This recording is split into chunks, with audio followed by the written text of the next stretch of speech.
I went to university straight from national service. That time, again, the visionary Hakainde government had a program of national service for those who completed grade 12.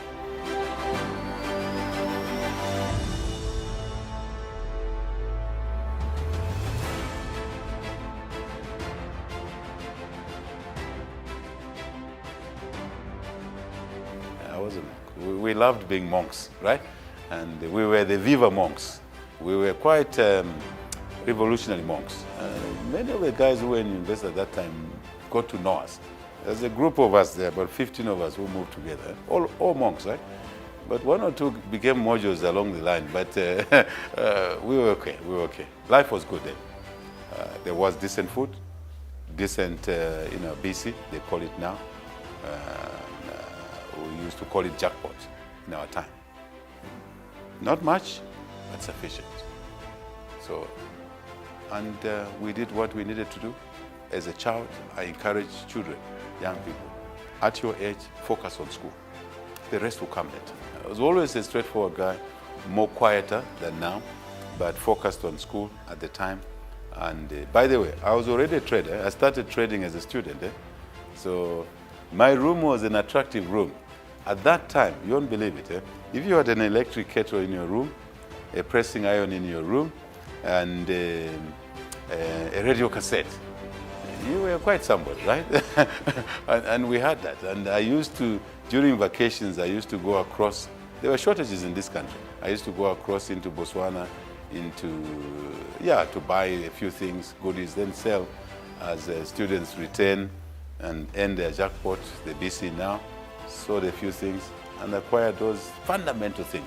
And of course, girls used to like to come and do some pressing and some coffee tea, right? But frankly speaking, the issue here is that kids must understand. It's difficult for young people that there's time for everything. I repeat what I've said. There's time for everything. And I think we were reasonable examples of that. I never drank, never. Never smoked, never ever. And in this house, the kids don't smoke, they don't drink.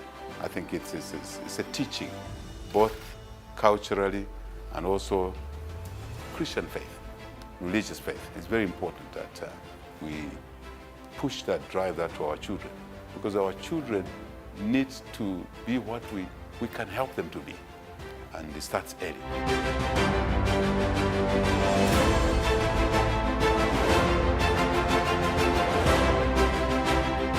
So, yeah. So I never got pressured to smoke. By the way, a number of my friends drank and smoked. I never did that. I'd actually go to a bar with them, but never drink, never smoke. My name is Teresa Mwambi, and I'm a fourth-year student here at ONZA, and I'm studying development studies and minoring in business administration.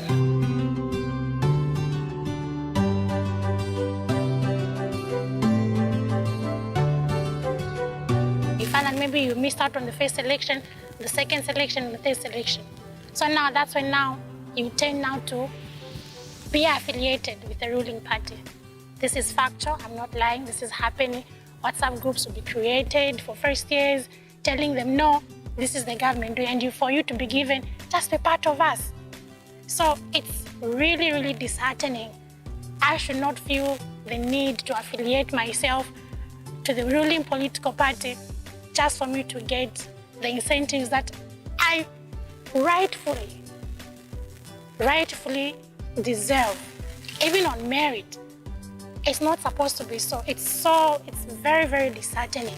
You find that I come here and there are those staunch people, like they're just non-partisan. They don't want to be politically affiliated, but then they are forced. Because how am I going to survive? I don't have BC. And then now you find that there are also now others now staunch people that are in the ruling party like that. And they are just all about the ruling party. They would miss class to do the ruling party's work. They are called foot soldiers. So now those are the ones that fail. You find that a person is supposed to just have 4 years, to spend 4 years in university here, maybe if they're in education or humanities. You find that they're spending 6, 7 years and everything. And what is known that here when you fail, when you go on part-time, you're supposed to lose your accommodation, you lose also your bursary. But you find that no matter how many times they fail, these two, they still have them at the expense of those that are coming in and don't want to get affiliated to any political party, and they are really vulnerable. But they are left out because those others are set aside as priority because they are foot soldiers. I feel as though it's not really fair. It's not fair.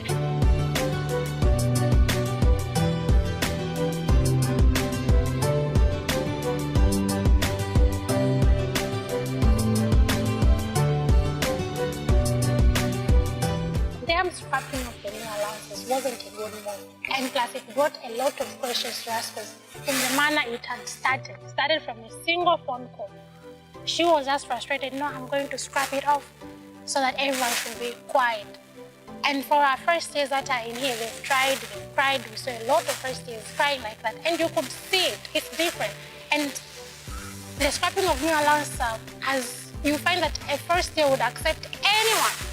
For us girls like that, as a survival skill like that, even just a stranger would go, no, I'll give you 100. 100 to the first year right now is a lot of money.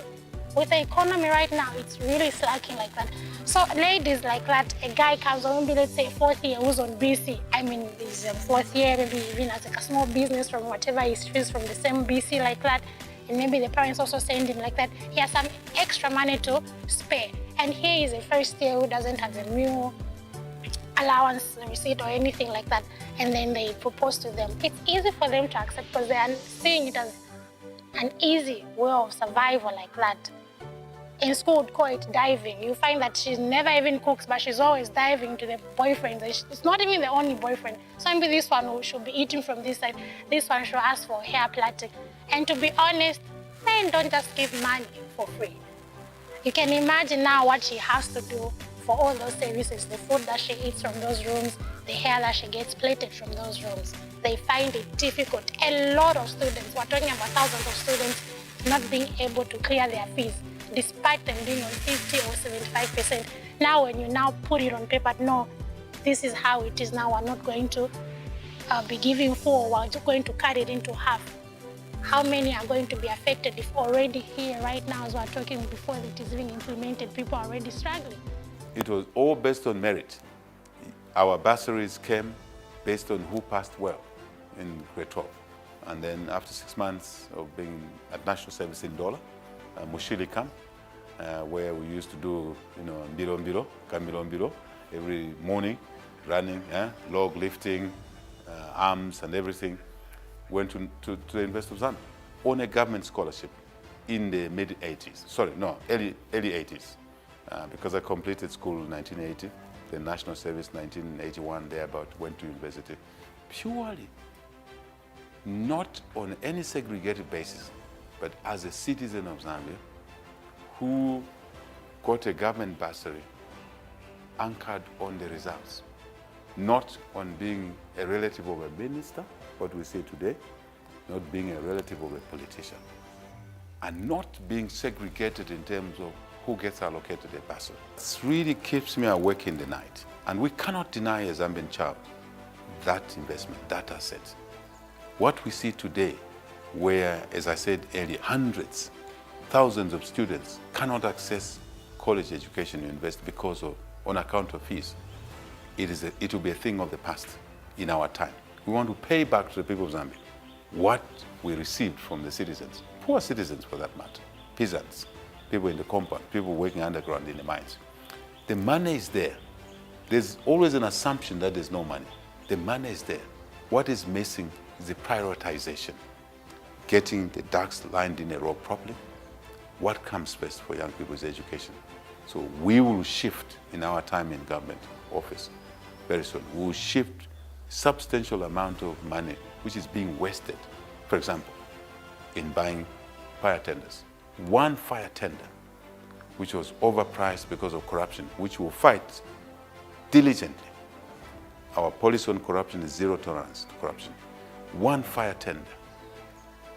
Today's cost of university education can send well over 15,000 students through from first year to fourth year. Just one fire tender.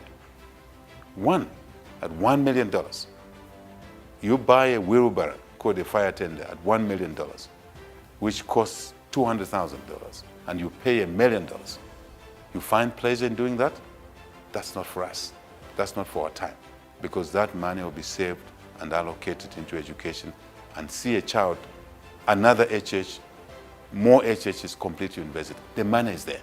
So it is a question of decision making and prioritization. We have a commitment to this country, a very serious commitment to the children of Zambia, to the women of Zambia, every family that is having difficulties in keeping their child in school. That will be a thing of the past very soon, because that child will be taken to school by the responsible UPND government. That's a promise. That's a commitment. Next, the child completes school. We will endeavor by applying the resources, endowments God gave us, including our people, minerals, through value addition, agriculture, tourism, obviously manufacturing, to growing the economy, using, manipulating, managing these resources to grow the economy. Not the levels of decline we've seen in the economy. When PF came into office, they found the economy growing at 7% per year. They worked it down to this year minus 3.5%. That will not happen under UPND. Whether there's COVID or not, COVID-19 or not, that's an excuse, because there's COVID in Botswana, COVID-19, but the economy is functioning. It's the leadership.